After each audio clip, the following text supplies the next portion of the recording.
Dear Dhamma friends, today is the time for our day's Dhamma talk. To start the talk, you may consent with 3 times. Sadhu, sadhu, sadhu. Namo tasse bhagavatu arahato samma sambuddhasse. Namo tasse bhagavatu arahato samma sambuddhasse. Namo tasse bhagavatu arahato samma sambuddhasse. Katama cha bhikkhave vedana chaime bhikkhave vedana chakku sampassaja vedana sota sampassaja vedana ghana sampassaja vedana jihva sampassaja vedana kaya sampassaja vedana mano sampassaja vedana yang uccati bhikkhave vedanati ti. Dear Dhamma friends, in this retreat we have taken this Upadana Pariwatta Sutta, a particular discourse delivered by the Buddha, as the main theme for our series of Dhamma talks. And this particular discourse, what you find in the Samyutta Nikaya, in Khanda Samyutta, basically dealing with the Four Noble Truths, but different perspectives. And the Buddha says if someone is mastering the Four Noble Truths with respect to each and every aggregates, then each and every aggregates are going to give a total analysis of the problem as well as the way out of the problem. Namely the form or materiality or the body as the materiality, the aggregate of forms, and the feelings as an aggregate, formation, the perception as an aggregate, the volitional formation as an aggregate, and the very consciousness itself as an aggregate. They are usually never represent in the unit form. It always appear like a agglomeration as an aggregate. That's why it's called skandha or a heap.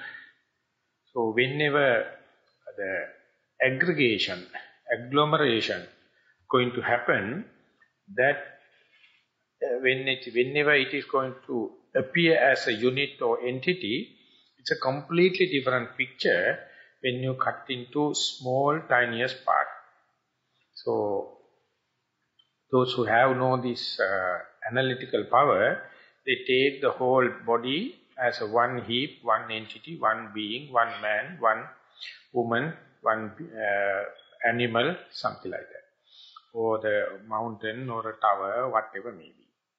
So if you can cut into individual pieces, go into the tiniest possible, then completely different picture. So the Buddha asks us to understand the Four Noble Truths with respect to this materiality or the form or matter. And for the last 3 days we try our best to understand according to the teaching of this discourse. And there are more and more you to understand the matter as such. You have to take the agglomeration, the unity as one entity, and then cut into pieces as much as possible with respect to the sharpness of your mindfulness. So that means you are thin slicing of the time on the time dimension as well as the space dimension. You cut into as tiny as possible. So very simple way to get into that is whenever you are going to take this, for example, the breath as your representative of your form or materiality, at least cut into the beginning, the middle and the end. So this is just the start. So when you cut into anything into the beginning, the middle and the end, that very beginning itself has another beginning, the middle and the end. The middle also have the beginning, the middle and the end. And the end also have the beginning, the middle and the end. So therefore ultimately you will see 1001 in-breaths in one in-breath. 1001 out-breaths in, one out-breath. There is nothing called a single, it's a series of actions or series of matter. So cutting into that itself is known as Vibhajyavada, the analytical way. So that was somewhat radical at the time of the emergence of the Buddha, because during that time, everyone was happy to accept this as the creation of the this intelligent design and the creation of the omnipotent God. So no one was there cut into pieces. So they considered everything as a unit, and then they thought what is happening is that is what the will of the God, and therefore they were obedient enough to accept as such. But the Buddha is coming from the Kingsley family. They are one of the most important weapon is the sword. They cut it. So he is the one analyzed for the first time the body, and more you analyze, the picture is completely different. That is what I try to explain in physics also. Whenever you are taking the molecule and then the atom and then to the subatomic particle and the energies, you are completely leading from known to unknown, from complex situation to the very subtle situation. So exactly this happens in the form. So with the help of that background we already laid down, today we are opening the subject of the feelings that with respect to the form, this is known as non-materiality or mentality. And as far as five aggregates are concerned, the materiality consists as one unit, even though it represents four elements. And once you get certain amount of understanding, get certain amount of deductive knowledge and deduct certain amount of direct touch, then you are qualified, as well as you will be naturally leading into this immaterial part, the nama or the mental part. And first and foremost what you meet in the immateriality is concerned is the feelings.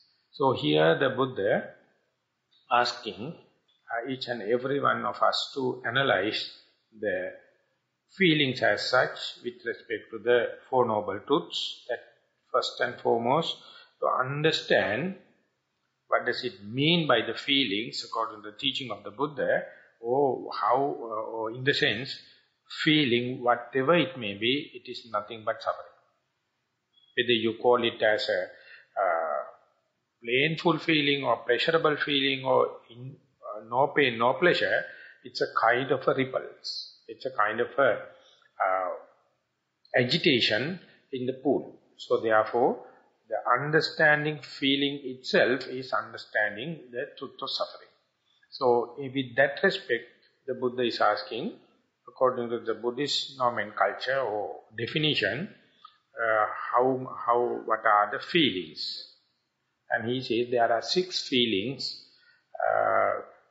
According to the this discourse, it says the feelings arising in the eye due to the eye contact. The feeling arises in the ear due to the contact at the ear. The feeling arises at the nose, the tongue, the body and the mind. Chakku sampasaja vedana, sota sampasaja vedana, ghana sampasaja vedana, jivha sampasaja vedana, kaya sampasaja vedana and the mano sampasaja vedana. That is the way you find in the Pali. So there is a completely avenue, one channel, whereby you get feelings from seeing or with the help of the faculty of eye.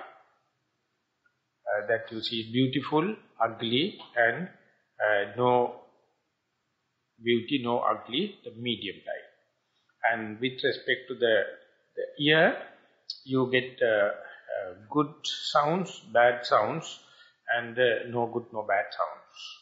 Smell-wise also you have all the 3 types.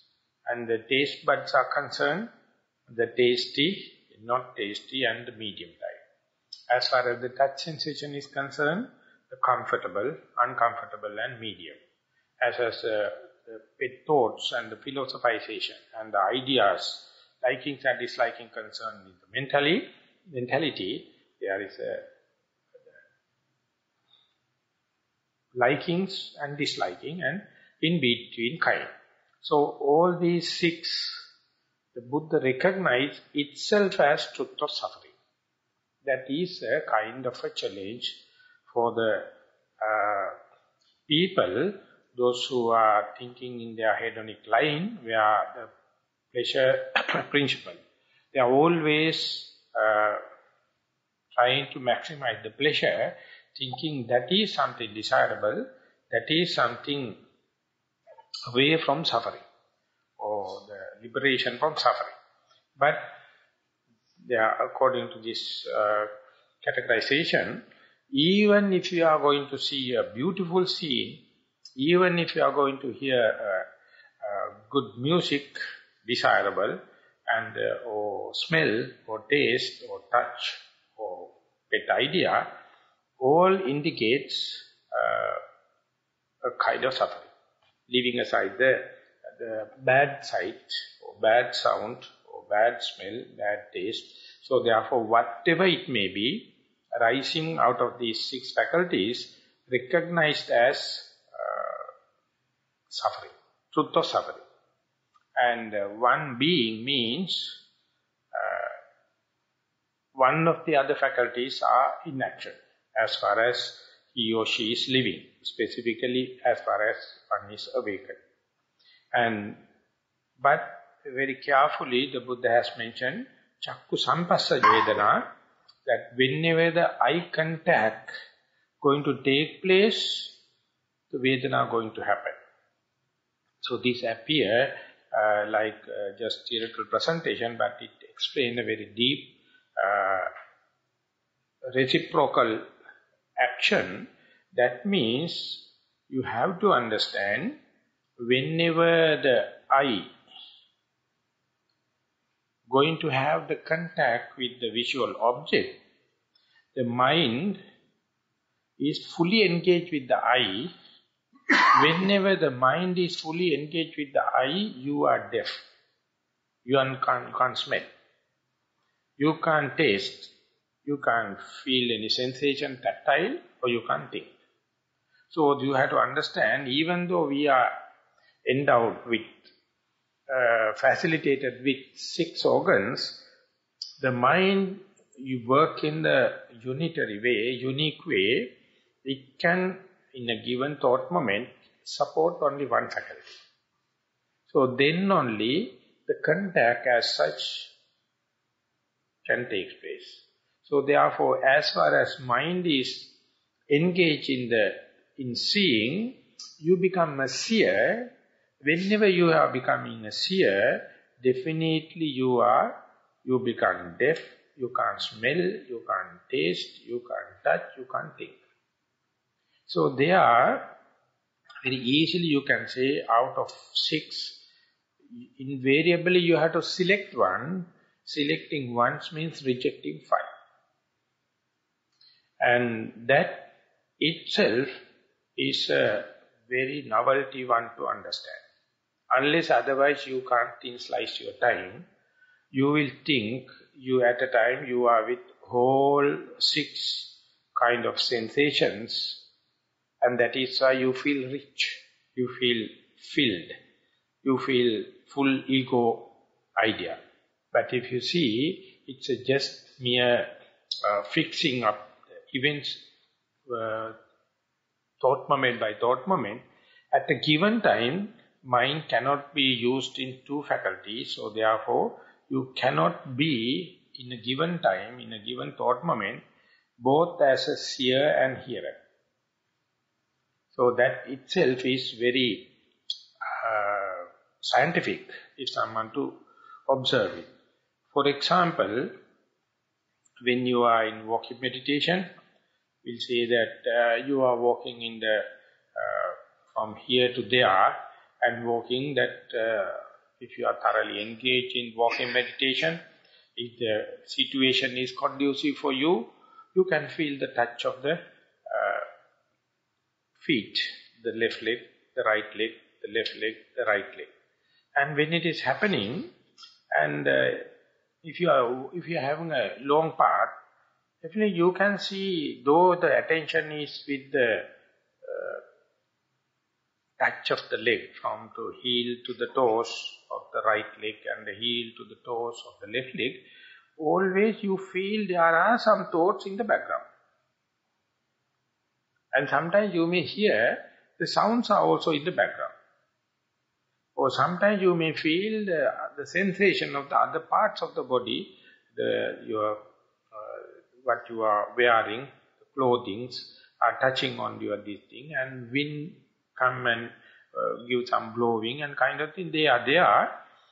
And if you are going to get engaged with that, or going to get discouraged thinking that this thinking is disturbing me, or am I really in the walking meditation, definitely you will see that you are dragged into the thinking.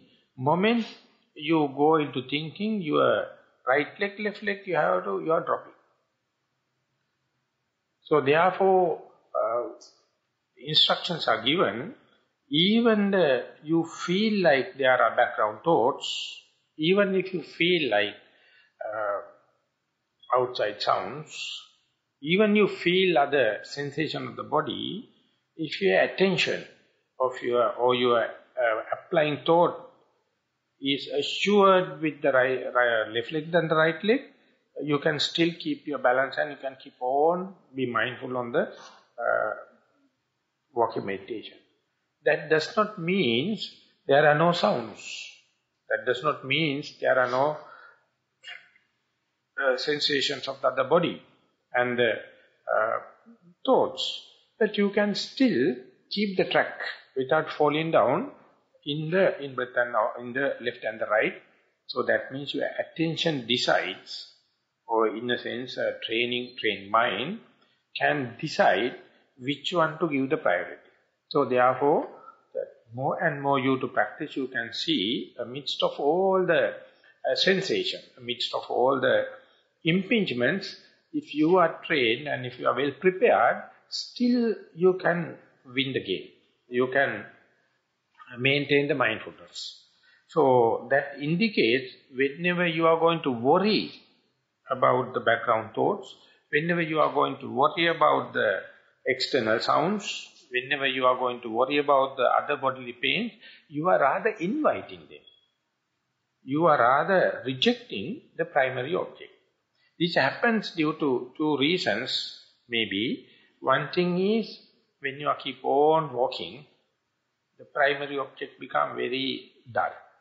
It becomes very pale. It becomes very monotonous. It becomes very boring. So therefore, mind do not entertain by itself, even though the mindfulness is intact with the primary object. So therefore, due to its dullness, it may be happy to change the object. And the other thing is, our mind for time unknown have been trained, or I would rather say untrained, to go for variety entertainment. So therefore, keeping on one object is appear like a punishment. So therefore, it is jumping one to the other. But in the meditation, you are doing completely the deconstructing of this habit, whereby you keep with the in-breath right leg and the left leg. And there you can see there are many other visitors. They are just tapping on the door. The sounds come and tap on the door. The thoughts coming in on the sounds. But if you know the priority, you are safe. Otherwise, the one or the other will come. That means thinking can come into the mind. Soon the thinking going to take the upper hand. The mindfulness on the right hand leg is dropping. So therefore, by introducing these 6 sensations, the Buddha says, at a time, only one is working, one donkey at a time. But we do not know, we fail to understand, therefore we think everything is happening at a given time. The one example my teacher specifically when Jnanananda gave is, it's very, again and again he mentioned, I think it is easy one to understand if I can quote it. When you go to a cinema and sit in the dark room, not a television, but in the cinema, by paying for the ticket, you get the sounds and the visual object. That's why you are paying. So when you are the show is on, you can see sounds and the music corresponding happening. But you can smell, if you are keen enough, the bigger people are smoking cigarettes and all the kind of, so smells it is free of charge. And if you can have a peanut or something like that, you can taste also. That you have to pay. When you are sitting on the chair, that you can feel the touch of the chair also. If the bugs are there, or mosquitoes are there, you can get additional. And in top of that, there is a kind of thinking, am I in the comedy show or the tragedy? The mind also calculating to see the episode by episode, what is the theme of the film. So when that happens, that says that the 6 senses impingements are completely ready and we are fully in observing. So when you come back from the film hall, after 1.5 hours, we feel like throughout we see the picture, throughout we hear the music, throughout we have the smell if you are keen enough, or throughout we can taste something, throughout we can feel the sitting chair, throughout we can see the theme, or you can calculate it. So that is how you are going to criticize the film, or analyze the film, telling this is the tragedy, this is the comedy, the actors are playing good and all the kind. But in reality what happens is, whenever the mind is engaged in seeing, all the 5 others are dropping. Whenever you are hearing, no seeing, no smelling, no touching, no tasting, no thinking. You never feel it. So simply, this is if you are a meditator, you can understand in the film, but the sorry and pathetic thing is, if you are going to meditate, you can't see the film. You miss the bus. You will understand how sharp your faculties are changing, so that you are not entertaining whether it is tragedy or comedy. But you can still entertain how the faculties are working. When we are in the physics class, our master asked us to go to the film and see how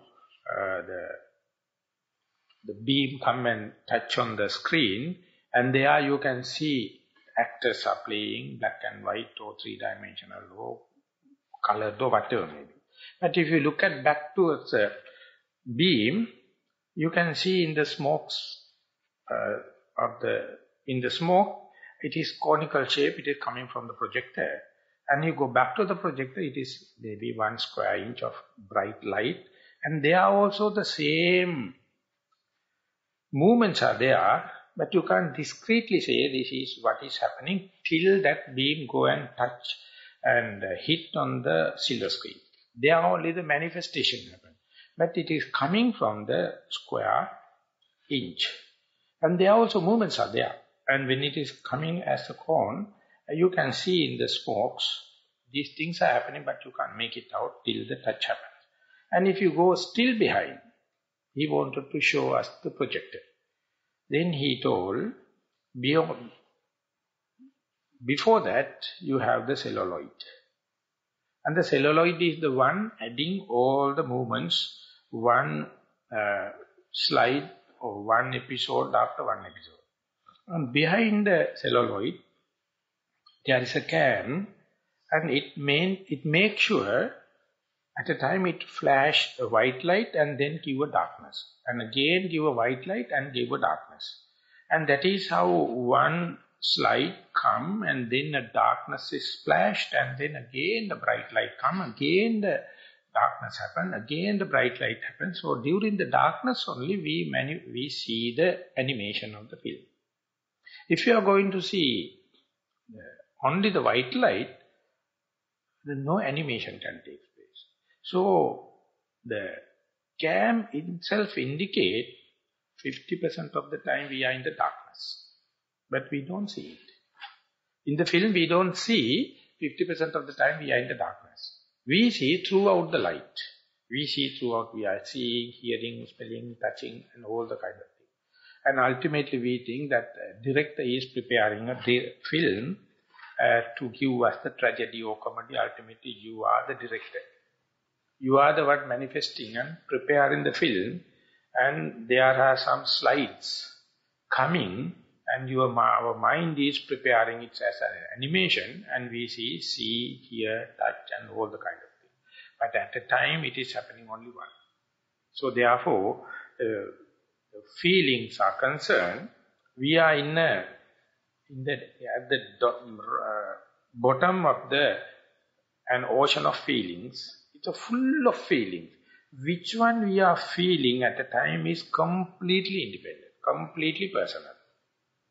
So therefore, even if you go and see the same phenomena, different people give different interpretations. That is because our angle is different. According to the angle only, the observation happens. And Vinyananda pointed out, for example, if you are to sit under a tree and meditate in the early morning when the sun is rising, sometimes you can see a dewdrop hanging on the blade of grass, and there you can see the color separation and the rainbow. And the other person is sitting under the next tree, and if you are entertaining this, you may ask the other person to see through this dewdrop, to see the rainbow. He can't see, because his angle is different. When he come up to your seat, he also can see, then you can't see. This is exactly what happens. So seeing angle also changing our sensation or feelings, and we can feel it by seeing, hearing, smelling, touching, tasting and thinking. So therefore, whenever someone is not specializing, not aware of this kind of a multifaceted way, so we are blindly seek in search of pleasure or pleasure-seeking game, but ultimately when analyze and see, that completely depending upon your own mindset rather than the external objects. So then you will understand the worldly knowledge is to adjust the external world, the technology, the infrastructure, the information technology, everything external, thinking that is the one going to give the pleasure. But the Buddha says, all these things are just give the startling, but the final decision is your own mindset, your own preparedness. So therefore, if you can analyze and master your own faculty of feelings or aggregates of feeling or conglomeration of feeling, you will come to know if the mind is beautiful, the world is beautiful. If the mind is ugly, world is ugly. So last time also I remember I cited one example. There had been one Zen master. It's a very tough and very stern. And one disciple came to practice under him. But he found very difficult because master is very strict and tough. One day, instead of in their sitting meditation, he skipped the sitting meditation and went up to the mountain and just see the sunset. And he found very panoramic view, very colorful, and he was imbibed in observing different color patterns and the things happening. It's completely natural. He was so happy. So when he come back to the monastery, it is almost night, but he can't help but tell the master, "Oh master, today was the best day of me, because I see the sunset, it was so beautiful." And the master immediately came and slapped upon his face and told, your mind is more beautiful. That is why you can see such a beautiful thing. So that is why the Buddha says, mind your own business.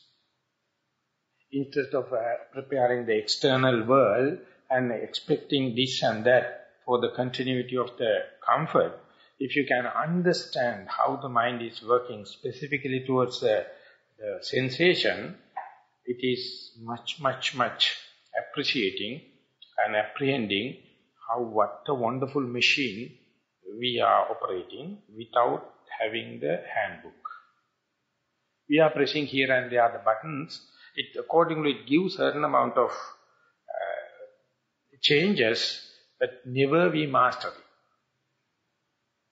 So whenever the Western psychology, specifically the Sigmund Freud, wanted to have the salvation from suffering, he came out with the idea of this psychoanalysis. Ultimately, he will end up with the dilemma telling what is the natural end of psychoanalysis. Is there any natural end? Is it terminable or interminable? To his career, last he mentioned was interminable because the analysis itself is not possible, leaving aside the answer. So his ultimate, he told, maximum what I can do is, I can change this historical misery into day-to-day unhappiness. That's all. But the Buddha,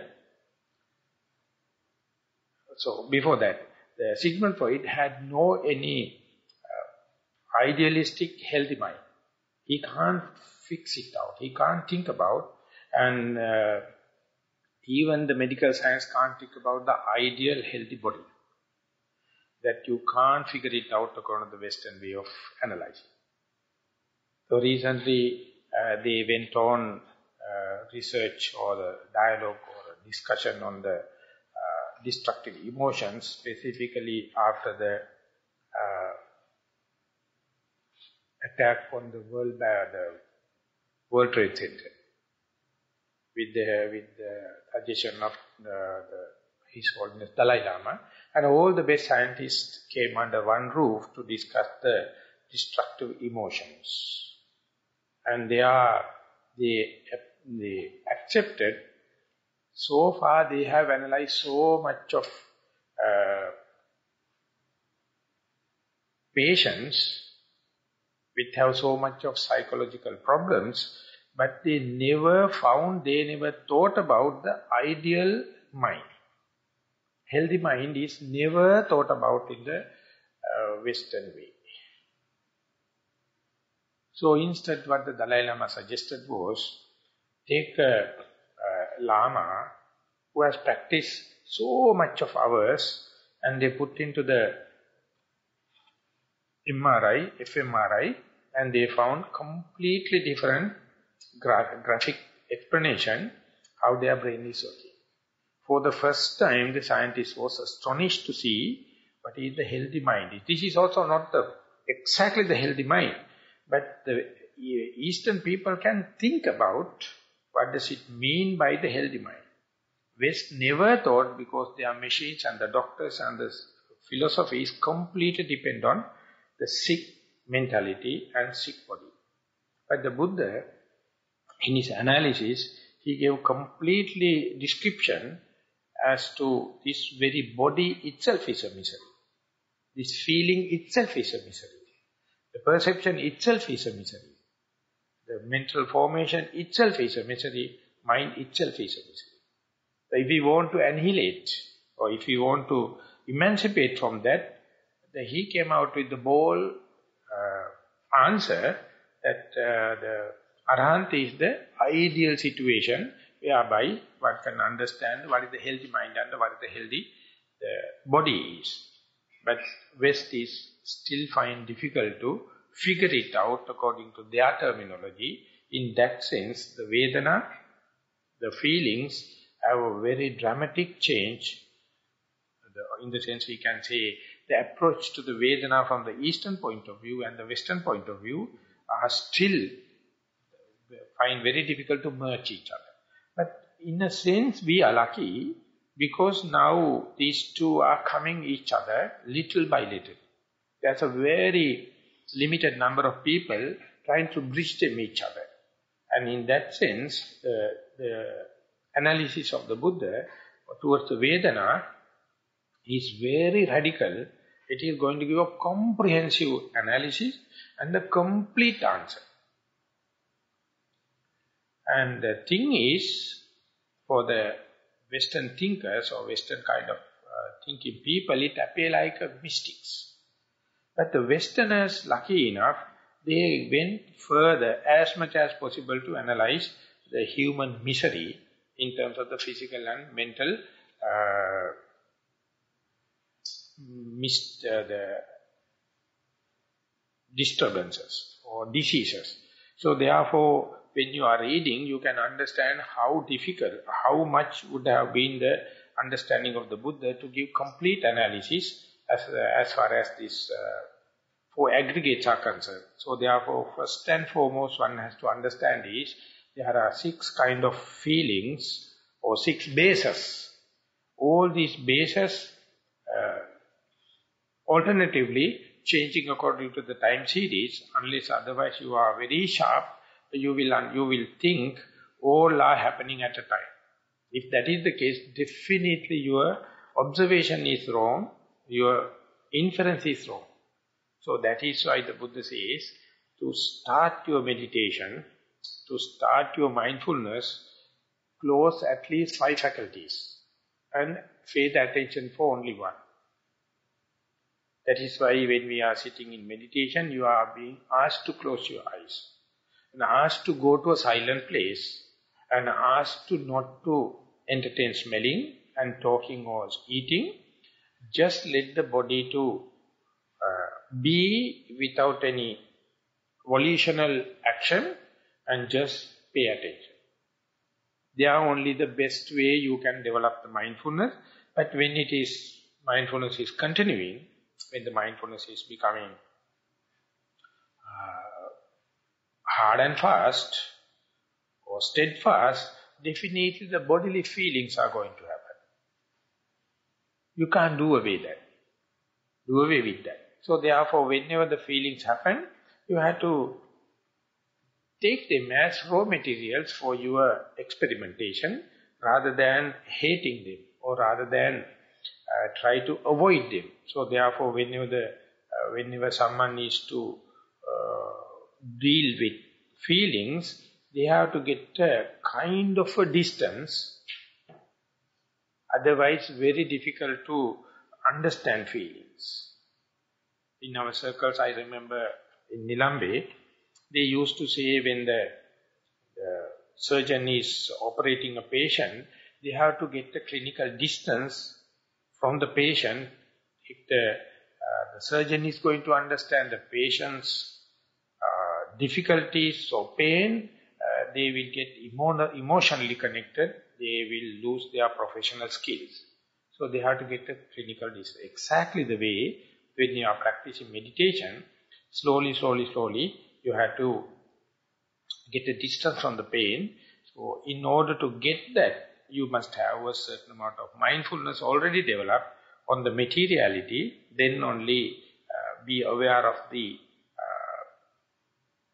complete action or the way the feelings are working.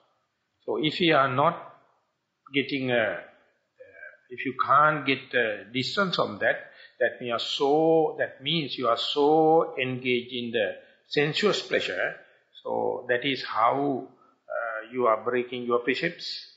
You will be carried into taken into the physical misdeeds, verbal misdeeds. Ultimately, you will do things not becoming. It is unbecoming. So therefore, those who have that kind of moral integrity, moral responsibilities, they find very difficult to develop the mindfulness and nothing to talk about the benefits of mindfulness. So those who are entertaining or those who are spending their whole life for this sensuous pleasure is considered as mad. Sabbe putujjana ummattaka. The Buddha says, all the sensuous beings are deranged. Because they are so blindfolded in maximizing, in order to maximize their sensuous pleasure, they will do anything. And they say that in the war, as well as in the love making, anything valid. There is no senses of judgment. So therefore, first and foremost, one has to understand, the sensuous pleasure or pleasure-seeking game is always making people sick. Or they are naturally become sick if they spend their whole life in order to maximize their sensuous pleasure. My Burmese master, he always cites an example. He says, if you happen to keep a honey bowl open, specifically in countries, tropical countries, so much of ants, they get the telepathic message. There's a huge honey bowl open and they come swarming. When they come, they start to sip as much as possible because it is a rare opportunity for an ant to have such a big honey bowl. So when they are drinking, little by little, what happens is their head is down, the back is up, they become slowly heavy, they slowly go slip into the very honey, but even then they consider it, I am slipping down, but where? It is a honey bowl. So it's still they keep on drinking, ultimately their first two legs will stick into the honey, but still they will rationalize thinking, I have 4 more legs, nothing to worry, I can go back. So go for further and further, and when they go for the second legs also, ultimately they slip into the very ambrosia, it will become a death trap. And when that happens, even if a noble person come and try to rescue it, they can't do it. By the time 1001 other ants also fall into the same fate, if you are going to try to take someone, 10 will sink into it. So therefore, even a noble friend, a benevolent person can't help. This is exactly what happened in the sensuous pleasure. Because the deranged people, the ummattaka people, they fail to understand the justifiable sensuous pleasure and unjustifiable sensuous pleasure. Whenever they are transgressing, they make a biased kind of a decision, always they justify. Even though they transgress the level, they justify thinking, never mind, once in a way I am going to do it, today I am going a little transgressing, never mind, you are justifying yourself, ultimately you end up with such an agony. Today's the AIDS and the smoking and the high blood pressure, all these things are either iatrogenic effect or too much of indulgence with the food or sensuous pleasure, whatever may be. So it has become an epidemic. Even the whole civilization come into together and try to eradicate it, impossible. And during the uncivilized, so-called uncivilized age, there were no such cases. Because the scarcity was the problem. Now it is not the case. Now it is abundance. So people do not know their limits, what is the healthy and what is the unhealthy. So under such circumstances, giving such sensuous pleasure is the best punishment. They misuse it. And no one tell them that they have to have a certain amount of restrainment regarding the faculties are concerned. So it appears like unscientific. I don't know whether it is a racket of these multinational companies or the mere desire of individual person. But whatever may be, the Buddha, very cautiously he mentioned that if you do not restrain yourself, that you are the very one disturbing yourself. And there's one book written in Sri Lanka that committing suicide by your tongue. It's a slow process. If you can't control your tongue, you are committing suicide. Slowly, slowly. Because whatever even the food is wrong, you can't help but eating. The obesity or diabetics, or all the kind of things. So therefore, the Western science still take time to understand this moral ethics or morality. They take only the secular ethics. They never think about this kind of morality. They think this is unwanted restriction, unwanted self-mortification. Why not? So therefore, as far as you can't understand the flaws or disadvantages of the materialistic pleasure, you are a person deranged, ummataka. So therefore it's called is human, or neurotic. To be neurotic is human. Each and every person has this neurotic imbalance.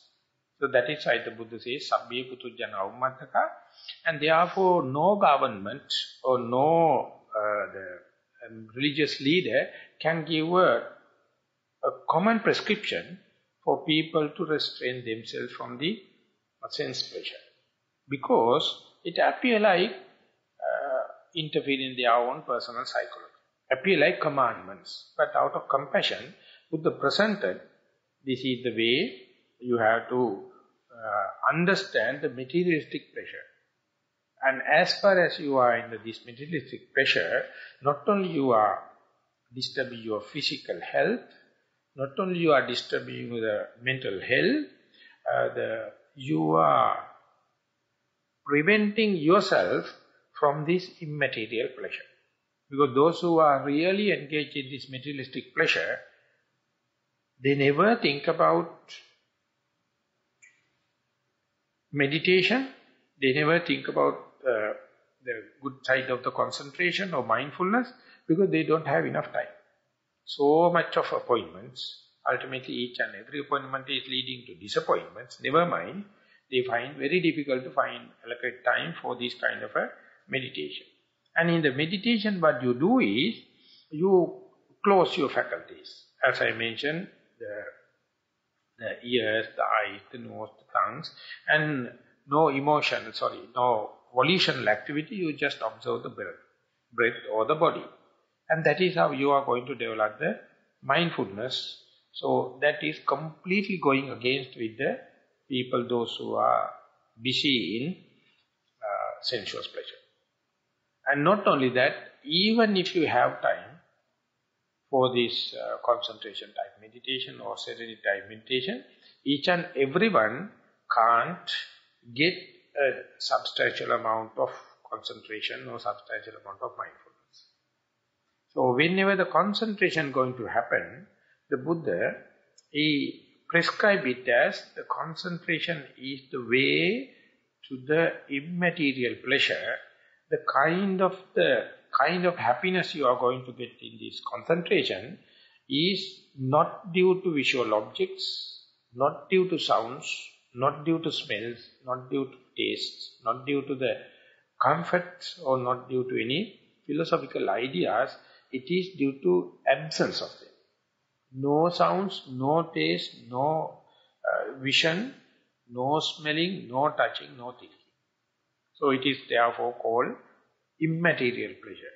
So whenever the meditator going to get this kind of immaterial pleasure, some people get out of their own contemplation on their bodily parts, or sometimes with the breath, or sometimes with their sitting posture.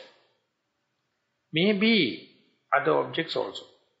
For example, a person is going to take the bodily posture or the breathing as such, as an object of meditation, and when they become successful, they are bound to get this immaterial pleasure.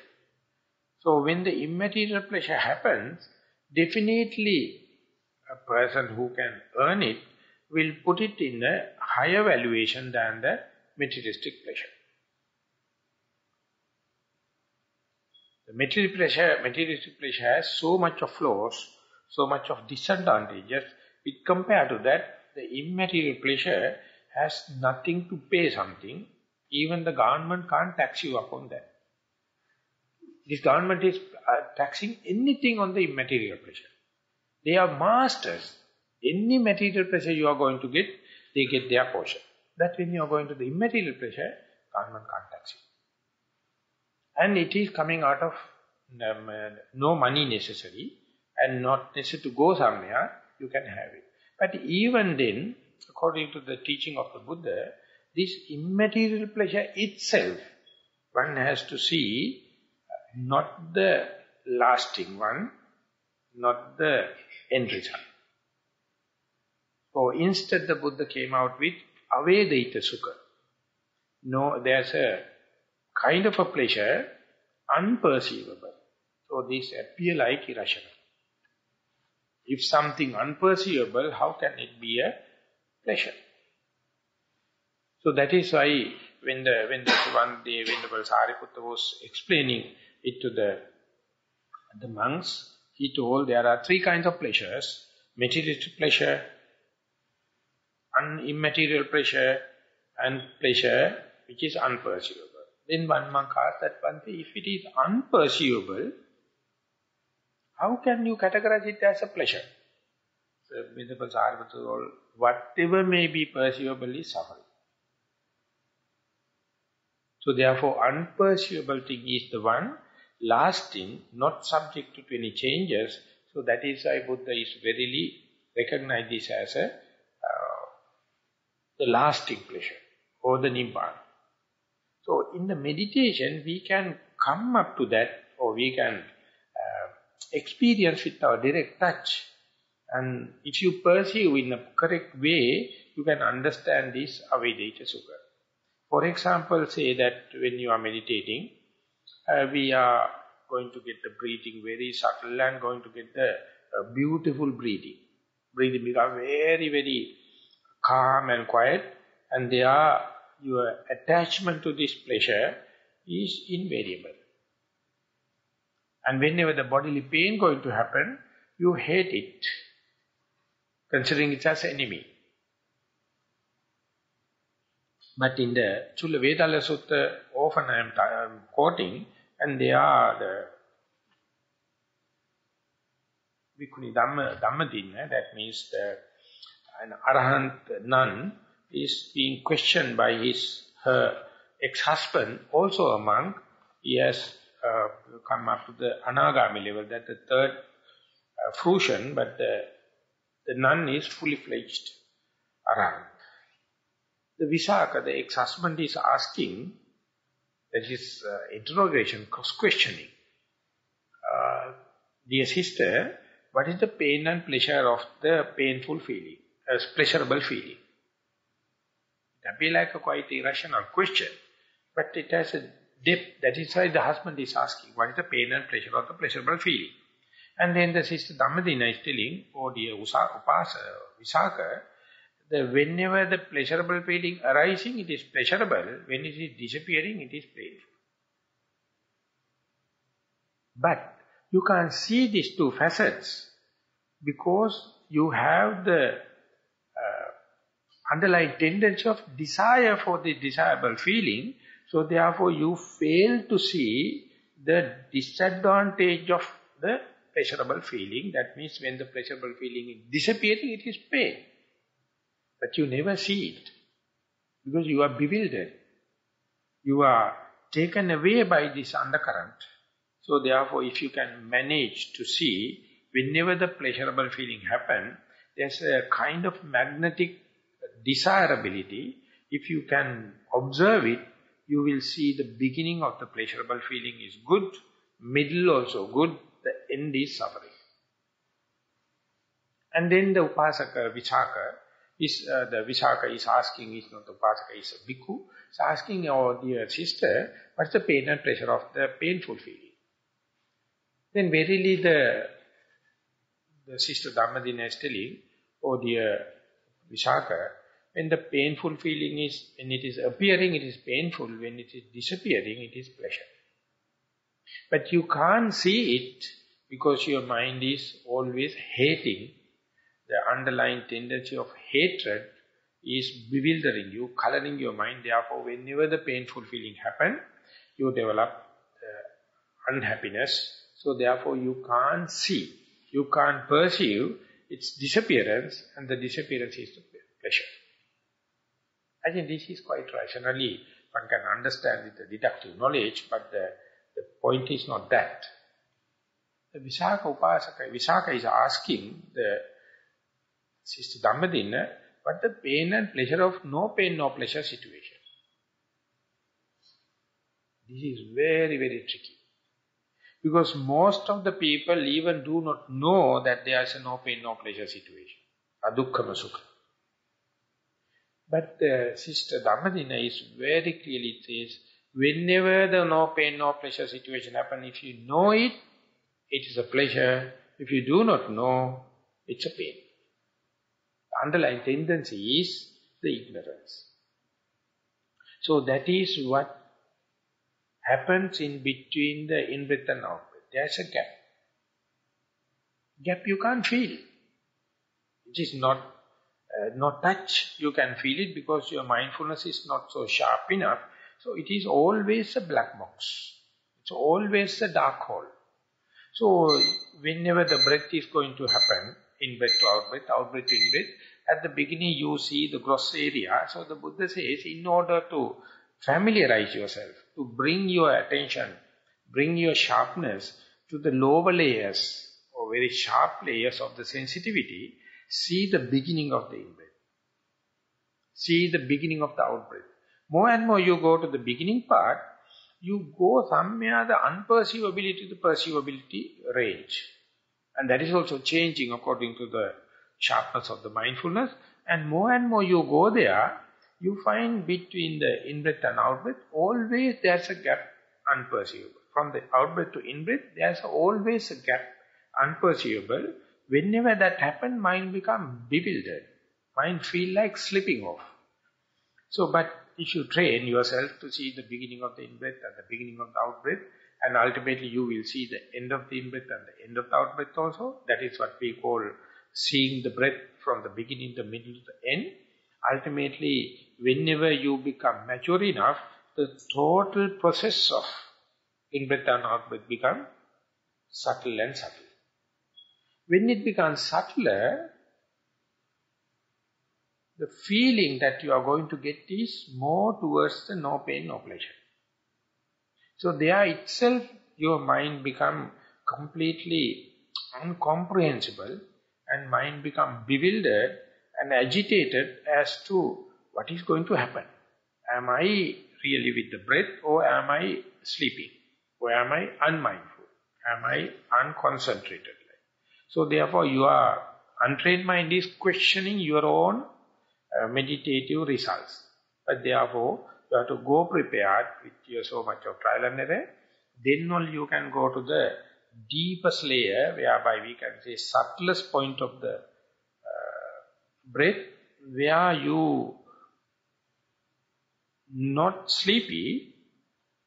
If you can manage your mindfulness in the very alert way, vigilant way, diligent way, you can feel the not sleepy. And you are not unconscious also. You are not dead also. There's a kind of a feeling you can't put into words. Because our language can't comprehend it. Rational mind is nowhere. So whenever you go there, if you are not questioning it, and instead try to familiarize it, instead going to season it, you can understand that what does it mean by no pain, no pleasure. But there is so much of ignorance, that is why we feel sweating, we feel shaky, we feel nauseating, we feel lost, we feel fearful, sometimes boring. So all these indicate our ignorance is now manifesting as a negative interpretation. So daily when your meditation has become successful, you go to a sphere whereby no pain, no pleasure happen. without familiarization, without direct touch to it, you cannot experience it by listening to Dhamma talks. You can't experience it by reading good books. You can't experience it by grace of the teacher. You can't experience it by wish. Even if you are experiencing, if your views are not correct, if you do not have this foresight, definitely you will miss the bus. Instead, what you would do is, you will say that I am being asked, supposed to be with the breath, I am being asked to be with the breath, but breath is not there. Instead, body becomes shaky. The mind becomes unsteady, fearful, boring, monotonous. You feel like opening your eyes, or you feel like entertaining doubt, or sometimes you fall into sleep. So these things are not your own personal mistakes. These are the manifestation of your very ignorance. So you have to quantify them. It will manifest rather in a very dramatic way whenever the breath becomes very subtle. So daily you must facilitate in order to go into the very subtle layers whereby you will exceed the pleasure and the pain, and you will go to the subtlest form, and that is also when you go there and thrive upon that, season upon that, as a different kind of equilibrium that is sometimes feel like not belongs to this world, not belong to this sensuous world, but it is human beings can go up to that. So therefore the Buddha says, you are being meritorious and the people with endowment. But even then, if you can't go and touch that point, and if you are going to live the whole life for this sensuous pleasure, what is the difference between the animal and a human being? Because the animals are also experiencing that. So your human capacity is to understand the sensuous pleasure is necessary. They should have certain amount of visual objects, sounds, smells, tastes, touch and thinking. But if you are going to live the whole life, in order to that, definitely you are not going to even experience or experiment even toward the no pain, no pleasure. Even if you have time, even if you experiment and go there, if you have no correct perspective, no correct view, still you will not appreciate it. So therefore, so much of variables has to come align with, and when you come there, your meditation also give the situation. One day, you will appreciate that whenever there is no such a perceivable in-breath and out-breath, sometimes perceivable body, but definitely you are sure you are mindful, you are sure you are concentrated, you are sure you are not sleepy, you are sure you are not dead, and that is the point you come to know the least frictional path, and your whole machine is now in autopiloting. And no volitional involvement. You can't explain it either by the pain or the pleasure. You can't explain in terms of the in-breath and out-breath. No perception, therefore you can't communicate with someone. Then not necessary to have any manipulation. So this is one point where we can assimilate or have a foresight or rehearsal what it will be like the Nibbana. So therefore, as far as the feelings are concerned, as far as you are in either pleasure or pain, you are deranged. That is not the middle path. So you have to go through them and come back to the middle, whereby one day you will understand everything happen in the complete harmony, complete smoothness, the breath also very subtle, but you are not adding any doubts, any violation, any agitation. You season yourself. You can live sometimes 1 hour, 1.5 hours, that so much of healing in the body and the mind happens. So this is the point, only point, if at all the body to heal itself. If at all the body, mind to heal itself, but that is not the Nibbana per se. This is a kind of a doorway opening in terms of pain and pleasure, or feelings are concerned. So therefore, the Dhammadinna's discussion in the Chullavedalla Sutta, it's a really an eye-opener for the real insight meditators. Whenever the feelings going to cease to exist, or going to the subtlety, one has to really promote it, even though it is going against your likings and disliking, and ultimately you will come to know that is the middle path. For that, the correct viewpoint must be there, correct thought must be there, correct amount of energy, that means not to violate and disturb this situation by opening your eyes or forced breathing or entertaining doubts. You have to facilitate it. And even in the day-to-day activities, you must understand whatever the violation you are going to give to the society, you are going to get the repercussion. So more and more you are talking, more and more you are accumulating demerits. More and more you are working, you become busy boy, again you are making unwantedly. So in the day-to-day activities also you have to take care about the moderate talking and moderate working and the energy, then only your livelihood will come into the middle path, and you will understand when the meditation come up to that level, you come rather let the meditation to take its own momentum rather than your forking fingers. So energy aspect is becoming more and more wisdom biased rather than exerting more energy. And then the mindfulness come to know the synchronizing effect, the balancing, how to maintain not to fall into sleep and not to entertain doubts, not to do forced breathing, not to agitate yourself. And then the wisdom going to take place. I mean, the Four Noble Truth is going to take place. So therefore, this is going against the grain kind of training. For example, in the olden days, we used to have clocks with the pendulum. And when you observe in the pendulum, you can see it is go to one extreme end, as if it is going to stop like, there's a kind of a changeover, and then again swing back. And then go to the other end, there it is going to, as if going to stop like. So you are waiting and see, their more stable point appear like in the both the extremes, because this is the point, the pendulum going to be almost slowing down, but again dropping. How much you can observe, you will conclude these are the most stable point, and the middle is the most fastest point. It is shifting this way and that way. But when the pendulum is without winding, it is going to stop. It is never stop at the ends, it is stop at the middle, which was the fastest moment when it was in the function. Exactly the mind, if you are going to stop it at the pleasure, it's a one extreme. It never happened. Equally, you can't stop at the pain also.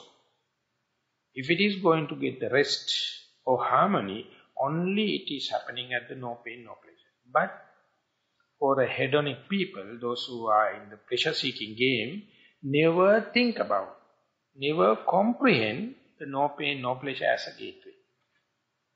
Leave aside all the sensuous beings, but even the meditators, very difficult to convince them, don't go in search of even the immaterial pleasure. Don't worry about even the renunciated kind of suffering. So these two are two extremes. When the pendulum is going, one day it is going to stop at the no pain, no pleasure situation. When that happens, very appreciation, understanding this as the middle is the most important. In the Majjhima Sutta, the Buddha says, pain is one extreme, pleasure is one extreme. The way out of suffering is no pain, no pleasure. So therefore, you have to understand all the three combinations, but usual mind is only completing the picture with the pain and the pleasure. But the meditative mind can expose into that, but even that appreciation of no pain, no pleasure is very difficult.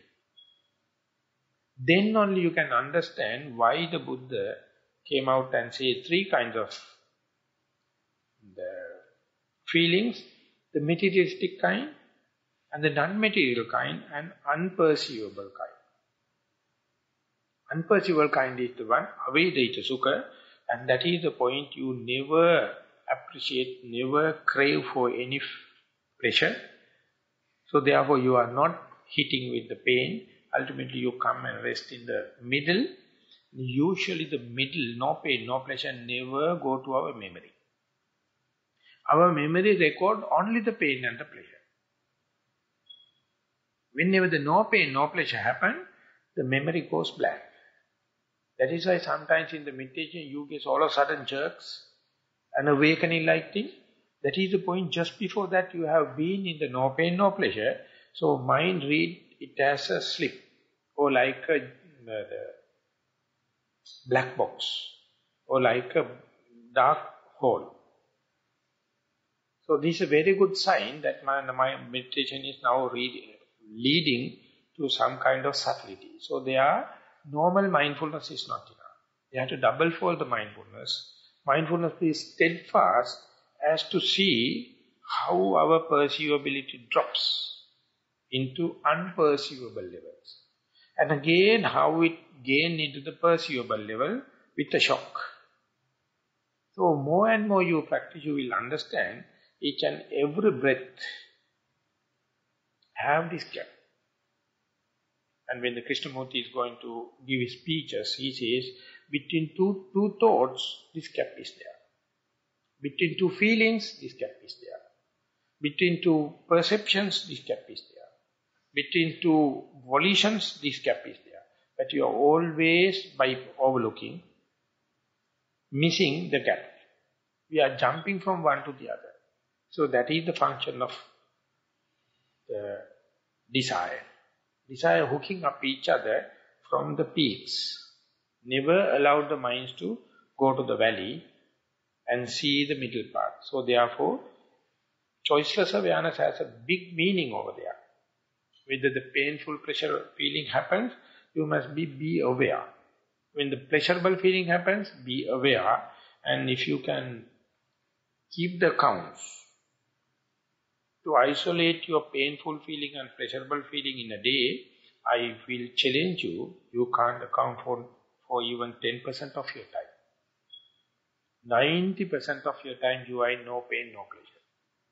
But you never recognize, instead what you do is, you will say you are boring feeling, therefore you will go for video film or television. Look at the paper, go for an hour or plan for a picnic. Whatever may be, whenever the no pain, no pleasure happens, you feel like isolated. You feel like alienated. You feel like filling it with some other hobbies. And if there is no hobby available at your hand stretch, you will say, I am a poor person. If I am to be rich, I must have all the facilities. Whenever I feel boring, I can go and all the kind of. Ultimately, what you do is, you are completely distorting this no pain, no pleasure, and ultimately you come out and say, my mind is full of depression. My mind is full of anxiety. My mind is full of neurotic feelings, because you never allow the mind to settle in the no pain, no pleasure. So it is no pain, no pleasure is nothing related with your meditation. It's an endowment of the human mind, but we are so paralyzed. We are running, chasing behind the pleasure. So therefore, ultimately ending up with the pain. Leaving aside even that, we are failing to understand no pain, no pleasure. So therefore, we are spoiling the very very endowment we are going to get. In that sense, the children are better off. They have no feeling about the pleasure-seeking game. And therefore, most of the time, they are with themselves contented and introvert. So therefore, by looking at children, we release our tension. We feel relaxed. So therefore, meditation is just give the doorway opening to see at least three kinds of feelings Even though we give the higher value for the painful, pleasurable one, with respect to that you have the pain, but if you are accounting for your pains and the pleasure, you will understand most of the time you have no pain, no pleasure. So the day you appreciate it, the day you going to dwell upon the no pain, no pleasure situation, you see more and more you confine to yourself, more and more you confine to internal, that it is the least amount of mistakes you are doing. Sabbapava sakarana, least amount of harm you are doing, and you are letting the mind and the body to heal as much as possible. So therefore, understanding of the Vedana or the feeling is known as the total knowledge on the humanity. Before the Buddha, the whole knowledge is known as Veda. Veda means the knowledge. Buddha was mentioned the total understanding as Pativeda. Pativeda means understanding the feeling body.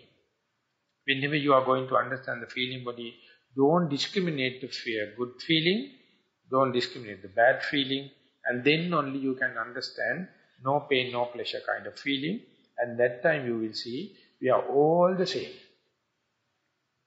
Humanity as such is all the same. Whenever we are going to do with the biased idea of pleasure seeking only, we are fighting each other, we are envious each other, we are killing each other, because the moment you are going to understand the no pain, no pleasure, there is nothing to rob, nothing to drag from the others. It is already endowed. So therefore, more and more you become mature in the meditation, you understand that just being a human itself is a blessing. But you have to be human. Not like animals chasing behind the pleasurable feeling, just like running behind the carrot, then only this problem happens. So therefore, we are already now in this so-called culture, so-called civilization, where it is sick, is paralyzed, it is biased towards the hedonic feelings. So we have to understand that gravity of that, and the way out is we have to assimilate ourselves. So not only through the form, even through the feelings, we can have another gateway opening, and that gateway opening is, I am repeating, it is not a result of meditation. It is just keeping the good account, good bookkeeping. There you will understand we are already endowed with that. So to have that bookkeeping, you must have steadfast mindfulness. So steadfast mindfulness is giving opening from the materiality, feelings, perception, all the kind of thing. So today's talk I dedicated for this feeling, and with the time we will go for the other immaterial parts also. But don't forget, whatever the serious, subtle thing we are going to talk in future, most important thing is mindfulness on the materiality, the form, the corporeality. So I have to again and again refer back to that. Through that only we can go to the deep layers in time to come. So I think enough for the day. Thank you very much for listening.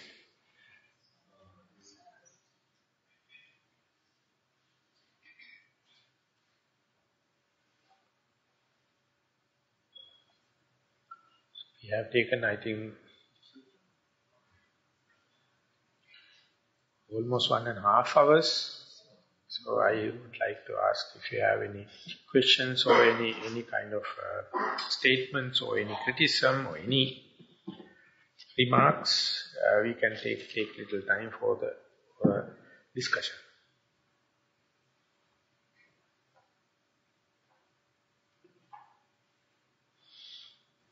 And what is understood as bliss or ecstasy?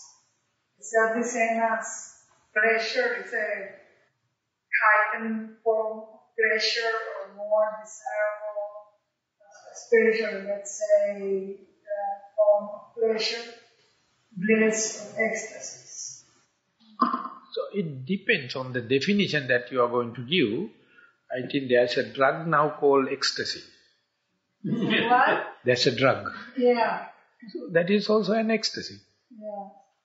I mean that you forget about yourself and let the feelings to come, or we call trip or ecstasy. So therefore the way of the Buddha explain is, as far as your feelings are confined to so-called ego, one internal-external difference, that means you are in a prison. One day you have to dissolve that. No internal-external difference, at least in the feelings wise, that you are go unboundary. That's called unboundary. So whenever it happens only, you can understand there's nothing to maintain. They are maintained by nature, why should you worry? Then once the boundaries are gone, whether things are impermanent, whether things are changing, nothing to worry because this is the nature. When you are selecting, this is me, and when that particular part is going to undergo some changes, you are definitely worrying about thinking, I have to maintain, I can't control it, it is not governable. That is one. When the boundaries are dissolved off, then you can have kind of a catharsis, kind of a ecstasy, that you are just entertaining without any maintenance cost. When the Ken Wilber is explaining the book, that's one very nice book known as No Boundary. He says that whenever the line is straightened, it is leading to infinitum. But whenever the line is becoming a curvy, according to the curve, there is a point. And then whenever it is curvy, the relationship between the point, and this is also going on, therefore it is rotating right round to that the assimilated or artificial point it is creating as far as it is curvy. So therefore, whenever our life becomes crooked, our character becomes crooked, it is turning around the particular center. If it is straightened, no boundary. It is naturally leading to the infinitum. The first time when I am reading it, I was in Nilambe. It was really shocking that how the way he is communicating this. So later I purchased book also, now I have my own personal copy. And later he has a number of books. He explained when the boundary happens, when you are recognizing as the boundary, that boundary also imaginary thing. It is not really a concrete one. That boundary is the one going to give a certain amount of nature. You are going to take maintenance, ultimately hell of a problem. If you are losing the boundary, it is given back to the nature, it is maintained by the universal law. So no problem. So that is what the Arahant, or that is what the children, maybe that is what the mad people also. They are not worried about their boundary. Their eyes are not fixed to anything, it is wavy. Or these are some options we have to understand. But we are so much of proud to say, this is me, this is mine, this is my soul. So much so you are taking the pain of maintenance of it. So ecstasy you have to understand, whenever you can have a unhindered, unbounded mind. Manasambhave aparimanam. You do develop your mind without limiting to certain area or time. Let the mind to dissolve, it is called oceanic. The term is known as oceanic. In Sinhala we call sililare. When the river go and dissolve into the ocean, it loses its identity. As far as it is going up to the river, it has the name. It has the fresh water. But when it go into the river, to a certain extent, it maintains the freshness. But once you go in, it becomes oceanic, no identity, that's all. So we have to dissolve into the humanity. Everyone is the same. Why should we have the sectarianism? Why should we have the my liking, my disliking, my patriotic feeling and all the kind of thing? All these things are making the cancers. So therefore ecstasy happens whenever you dissolve, that the Buddha says, whenever the mother develops the loving kindness to her child. It's unbounded. So exactly that you have to develop the loving kindness to all the beings, then you can have such a vastness, such a motherly mind, so that your capacity, your immunity, your tolerance increasing. It is, there is no other technique or formula or anything lacking. It's only the perspective, only the way you look at it. But our knowledge, the worldly knowledge, never allow us to do that. It's always asking to confine. And so that we have to go against the grain. If you need ecstasy, if you need that unbounded or the total kind of oceanic feeling, to go in, never outside. Whenever you are going to do outside person, agent or matter or anything, you naturally become slave. When you go inwardly, that is called insight meditation, go inwardly, one day you may hit the target. Outwardly, no end. That is why the physics, as far as it is looking outwardly, is going for unending kind of a task. So not only that you are going in, at least you have to go to outside. You have a fair amount of knowledge. The day you go, the trip starts inwardly, slowly you come to know that some kind of a consistency is there, not otherwise. So it is called, inward trip is always known as spiritual, known as religious. It needs a certain amount of faith for you to go in, a certain amount of wisdom you have to go in.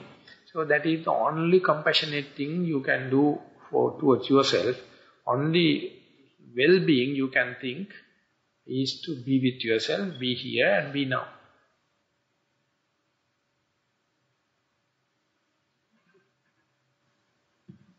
But I have a question now.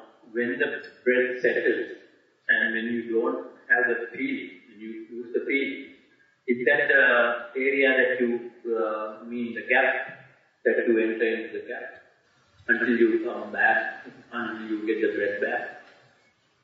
It is in a gap as far as the materiality is concerned. It's a gap as far as the feelings are concerned. It's a gap regarding the perception is concerned. It's a gap regarding the mental formations are concerned. It's a gap regarding the consciousness is concerned. So you can experience in all the 5 ways, not at one time. At a time you experience through what? One of the aggregates. But early parts, the mind itself is cheating. Breath is there, it says not available. Then you have to say, okay, never mind, you just wait and see. Again the breath can come. Again you can go to the very deep layer. Again the breath can come. Again you can go to the deep layer. Therefore, early reports telling that no breath itself is a mind game, maybe. So therefore, underestimate it. You just wait. And again the breath happens. So each time breath happens, it disappears into the deeper layers. And ultimately you go deeper and deeper. Ultimately, the forms, feelings, everything is lacking. That no experience, no memory. It is like a black box. So that is what we have to say, the most spiritual moment. But the mindfulness must be there in that. Not to fall into sleep. And not to question this, not to entertain doubts. Or not to go for forced breathing. So each and everything is, you are questioning this and you are irritating this. You are not facilitating. So the facilitation never one can do when and where it happened for the first time. Each person in the first time is entertain doubts. But again and again listening, again and again go prepared, again and again doing it 1001 times only, one day you can go with full awareness and then the ecstasy happens.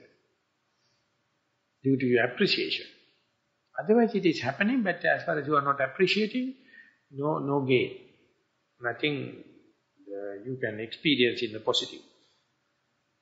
And the most subtle thing, we have to be careful, we have to be aware of.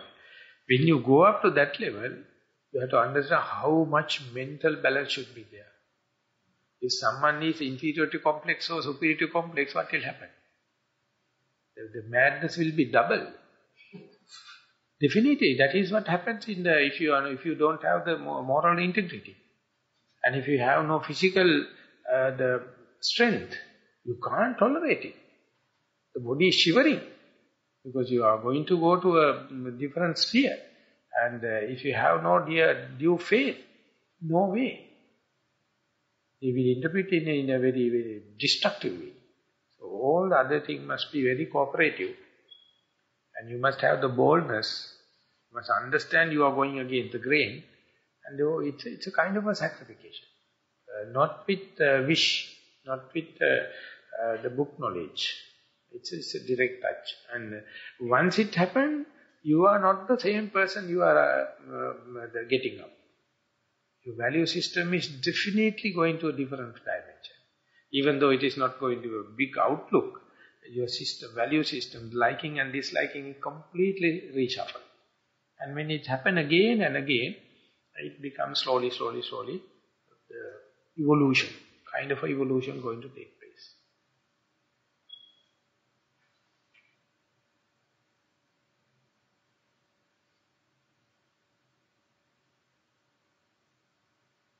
But for me, what I have understood, or what I have experienced was, many people have already experienced it. But no one is appreciating it. Everyone, simply I can say, everyone is a born arahant. No one appreciates. Everyone finds something to be discouraged, something to be criticized. They are always entertaining their own mistakes.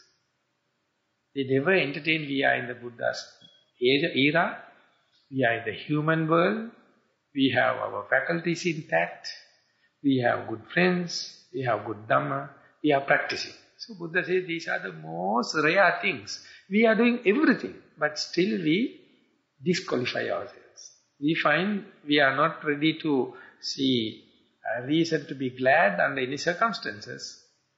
We try one or the other friction, one or the other black spots. Masters. So such a person can never see other person as pure. The way he criticizes himself, he finds each and everyone is dirty, everyone is cheating and kindness. So he is living in a cheating world. So Buddha says, ask to see the positive way, the productive way. We are, with all the people while running behind the sensuous pleasure, we tried, at least we are striving. We are at least taking time. What a beautiful thing. It is not to earn money, not for gain, not for any fame. So we are hardly appreciating this kind of thing because our result-oriented approach. We never appreciate the way. We never appreciated the lifestyle. We are waiting for something to happen, magic thing. How to come and have a blessing for you, or everything, all of a sudden the ecstasy going to happen.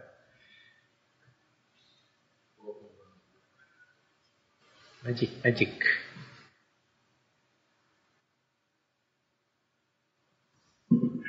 I remember hearing this in one of the talks. You get to that point, and it's not like coming out of these thoughts, and it's very relaxing, and you appreciate it, no very much. But that's not divine. But if you get attached to it too much, then you won't progress also, right? This is the only point you can't get attached. There's nothing. That is why the Buddha is giving without the full prescription.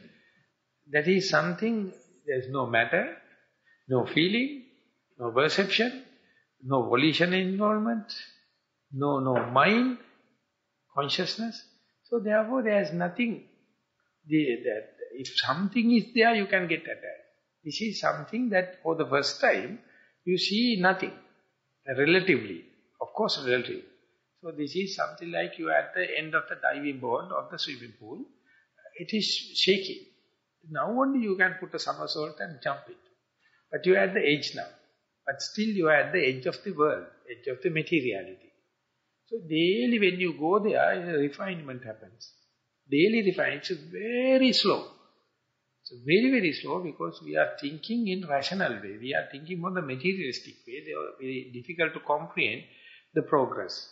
But our very ability to go into that again and again itself is unhuman.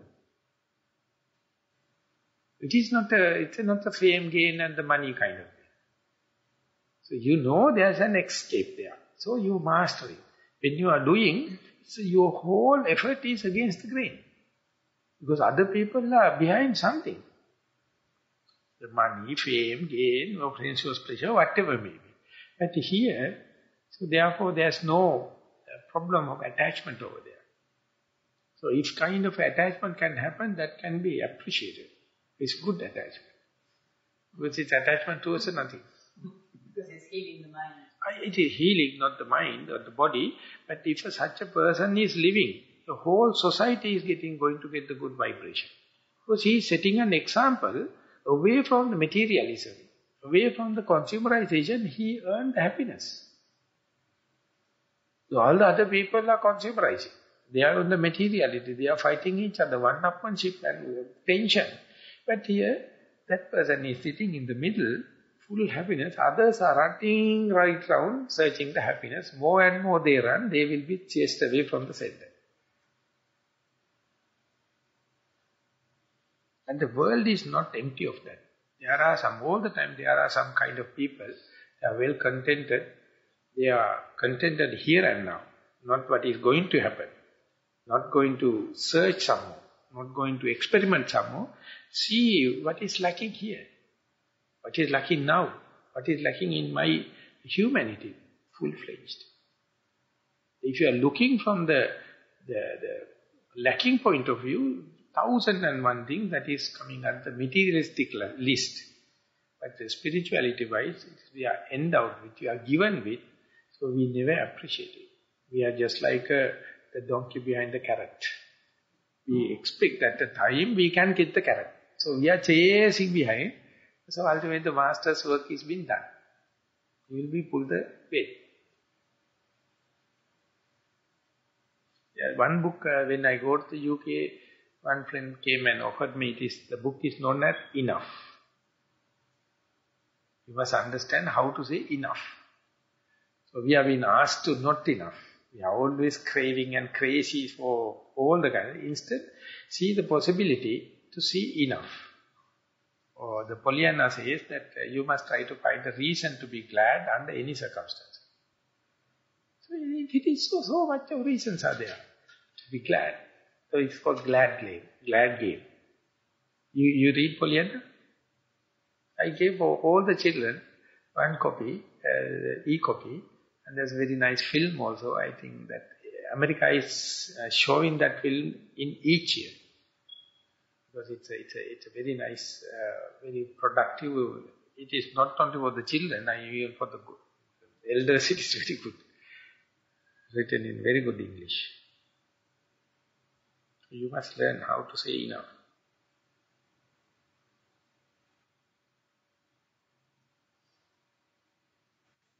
Yes. Can I mention something about a new book that I heard about, a new book called The Compass of Pleasure. It just came out and written by a neuroscientist. What is the name of the author? I don't know. I forgot the name. I listened to it on the radio, NPR, National Public Radio. And he's a neuroscientist, and it's the way, what he explains in the book, how the brain reacts as pleasure, how it perceives as pleasure certain things that we do, consume, and then there are a few examples like nicotine, marijuana, gambling, It doesn't have to be things that you consume internally, but things that give you, that kind of. And so I think it will be interesting to read, and then where this is another thing that also creates a pleasurable reaction is giving, like generosity also creates that same kind of reaction in the brain. And then he explains how, what happens in the chemistry, I guess, in the brain. And then it's his advice to people how not to go towards one pleasure, to create like habit or dependency or addiction. And how to spread it out, including the practice of meditation. So it was very interesting. I just heard part of it. So the one remark is most of such books are written in America now. America become leading in publishing these kind of books because that the neuroscientific and the neuroplasticity, psychotherapy, psychoanalysis and physics, every frontline people, they are not hit with that. They know the pressure is something internal rather than external. And chasing behind the external arrangement is a futile. Instead, understand how the chemistry is working.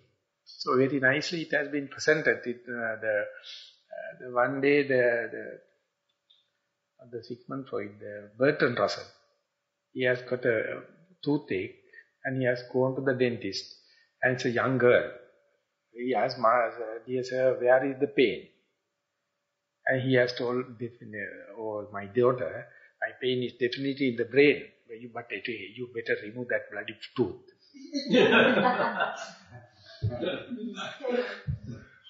Everything is in the brain. Because inside the brain there is a small man. He is representing it. And in the brain scientists came to know at the beginning, when specifically after the Second World War, people had a lot of brain damages. So they found where at the point the eye faculty get damaged. And they found that particular place that is related with seeing. And some other places they found particular place damage, hearing damage, smelling, tasting, kind of thing. Ultimately they mapped it. Now they come to know not only one place, at least 14 places they have understood regarding hearing, regarding seeing. If something is damaged, other thing is making a deroots. And kind to know now they are fully understood. And if that particular place is stimulated, he get vision. He can have a vision. And that is how now they put the fMRI scanning, and they are doing experiment at a rate. But the Dalai Lama come and says, and if you can read that destructive emotions, it's a very voluminous thing. It is one of the American Lama. He can practice the complete concentration, concentrating upon the breath. Or he can be completely compassionate. We can analyze the rising and passing away of the insight meditation. We can do visualization. So he has been given the timetable and put into the scan. And then communicate is, now for 1 minute you do compassionate. And then Davidson, Richard Davidson, he says, dear Bande, I can read you, I can see you, how the brain waves is happening. And now it is time up, go for visualization. And then you can see the graph. And then you can go for insight meditation, 1 minute. And after 6 minutes, they come and show the graphs. So there's such a remarkable difference. Therefore it says, train your mind and change your brain.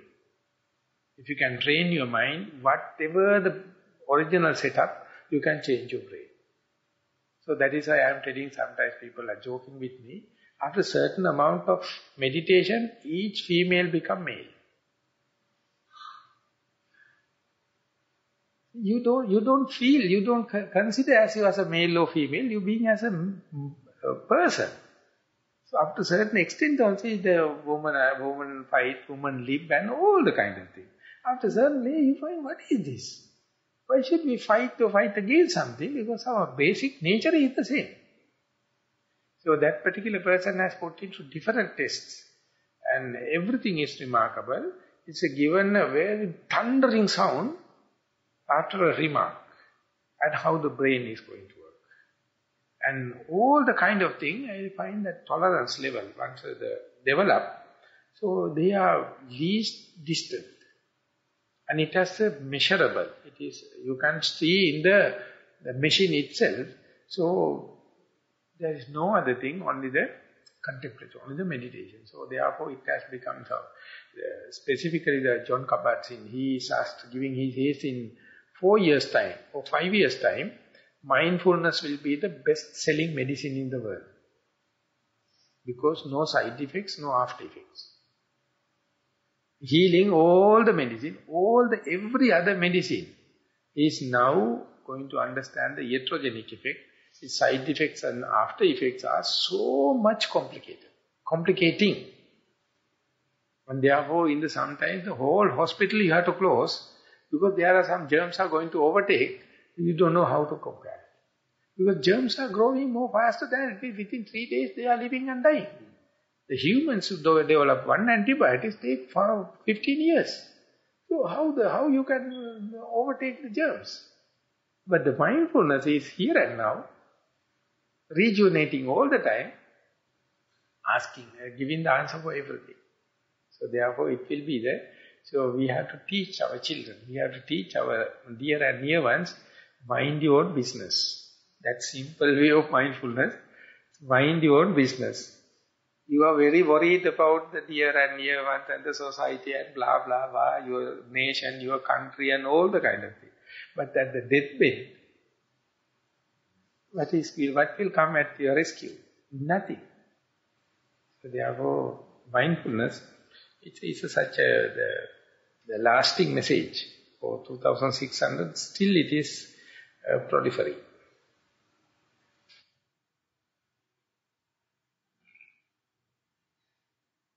Okay.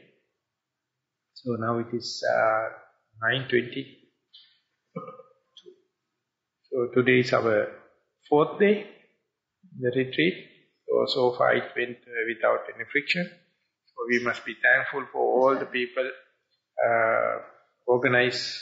help organize this, seen and unseen everyone. So we'll share our merits with all the seen and unseen beings and all our dear and near ones, as well as reminding and straightening of our objectives. With that idea, we will be chanting the traditional stanzas in order to share our merits, whatever we earn in these 4 days. Ittavata changammehi sambatam punya sampadang sabbe deva numodantu sabba sampatti siddhya. Ittavata changammehi sambatam punya sampadang sabbe bhuta numodantu. Ittavata changammehi sambatam punya sampadang sabbe satta numodantu sabba sampatti siddhya. Akasattha ca bummattha divānāgā mahittikā puññantang anumoditvā cirang rakkantu sāsanam. Akasattha ca bummattha divānāgā mahittikā puññantang anumoditvā cirang rakkantu desanam. Akasattha ca bummattha divānāgā mahittikā puññantang anumoditvā cirang rakkantu mang parang. Idang vo ñāti nang hotu sukita hontu ñātiyo. Idang vo ñāti nang hotu sukita hontu ñātiyo. Idang vo ñāti nang hotu sukita hontu ñātiyo. Imina punya kammena mami bala samagamo. Satang samagamo hotu yava nibbāna pattya. Imina punya kammena mami bala samagamo. Satang samagamo hotu yava nibbāna pattya. Imina punya kammena mami bala samagamo. Satang samagamo hotu yava nibbāna pattya. Sadhu, sadhu, sadhu.